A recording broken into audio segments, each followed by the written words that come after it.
External Affairs Minister S Jaishankar showed the mirror to Europe over Ukraine-Russia conflict. While he reiterated India's position on Ukraine-Russia conflict, he reminded them that when the withdrawal of Western forces from Afghanistan challenged the rules-based order in Asia, they kept silent.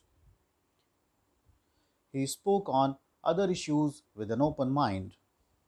If I were to think of three things, uh, I think one, the shocks that the international order has been experiencing.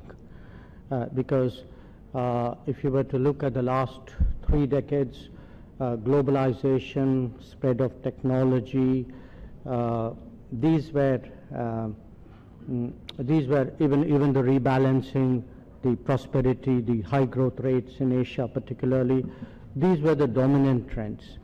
And in particularly the last 2 years, since we've had the last physical meeting of the Raisina dialogue, we've really had some big shocks.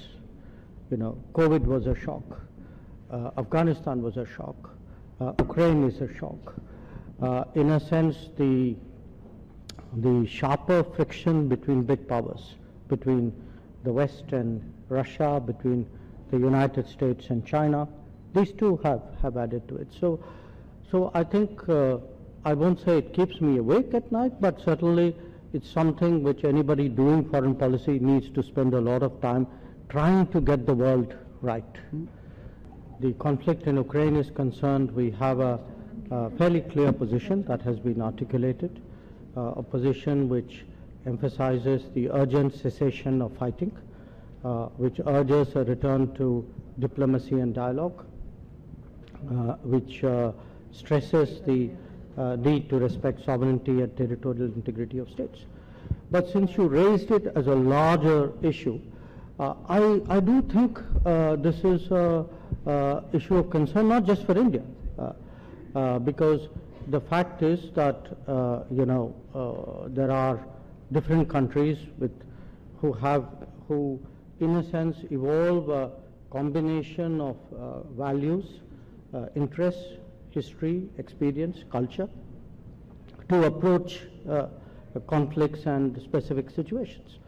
I mean, you spoke about Ukraine. I could also, I remember less than a year ago what happened in Afghanistan, where an entire civil society was thrown under the bus by the world. Or we in Asia face our own sets of challenges which often I would say impact on the rules-based order. So I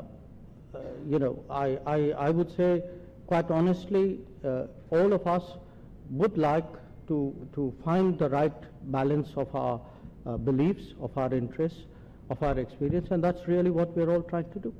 And it looks different from different parts of the world. The priorities are different. That's quite natural. That the conflict in Ukraine is the dominant issue, if not among the dominant issues of the day. And it's a dominant issue not just in terms of principles and values alone, also in terms of the practical consequences of it, the knock-on effects. You have, I mean, in this part of the world, not just here in Africa, in other parts of Asia, people are seeing the conflict play out in terms of higher energy prices, in terms of food inflation, in terms of disruptions of various kinds. So the truth is, there is really nobody who wants to see this conflict. I mean, there will be no winners out of this conflict.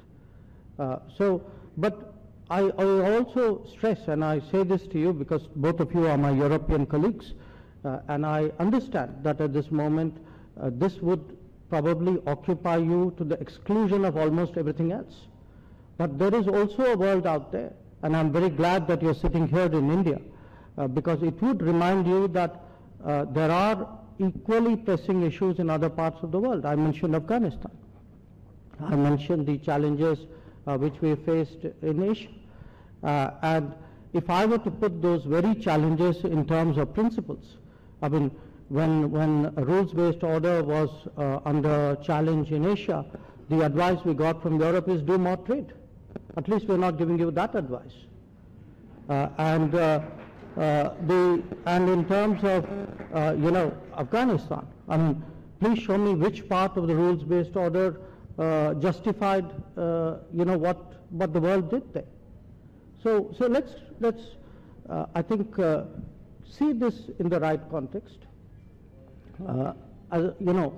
Our position is that we all have to find some way of returning to diplomacy and dialogue.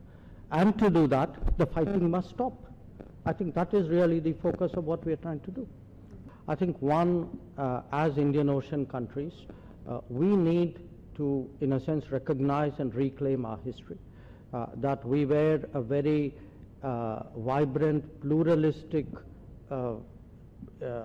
ecosystem for the passage of commerce and culture for many, many years.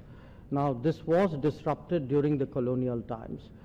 And I think as part of today, the changing world, a much more globalized world, a much more rebalanced world, how do you rebuild our economies? How do we actually do more interactions with each other rather than go through intermediaries of a very different era? And in that sense, recreating the Indian Ocean, I would say, I'm using community with a small c here, and also how do we look for solutions amongst each others, not necessarily looking to countries far away, because I think in this day and age, perhaps many of those countries will no longer be here at times of need.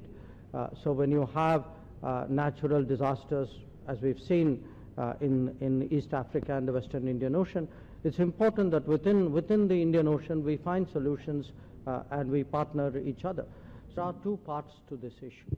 One is climate action, and I look at it in terms of what we ourselves do, and the other is climate justice. And we need both, which is everybody needs to do the utmost that they can, but also ensure that there's the more vulnerable, the more exposed, the less resourced countries and societies are actually supported in this challenge. Now, we all know the story of climate change, how there have been repeatedly the promises of resources which have been given in COP after COP have not been kept. But at the same time, because others are not keeping the word, doesn't mean you don't do what you can do and will do. And that's the approach which we have taken.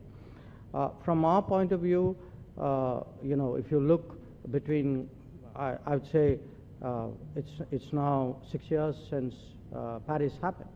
We are probably among the few G20 economies which have actually kept to our Paris commitments.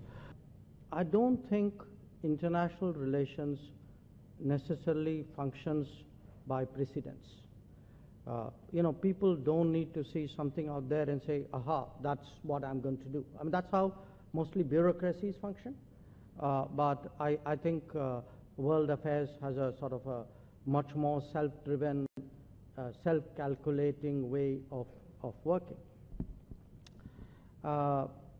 In terms of, because again, quite candidly, we've been hearing for the last 2 months a lot of arguments from Europe, saying, there are things happening in Europe and Asia should worry about it because these could happen in Asia. Guess what? Things have been happening in Asia for the last 10 years. Now, Europe may not have looked at it. So this could be a wake-up call for Europe, not just in Europe. It could be a wake-up call for Europe to also look at Asia. So there have been, this has not been an easy part of the world for the last decade. This is a part of the world where,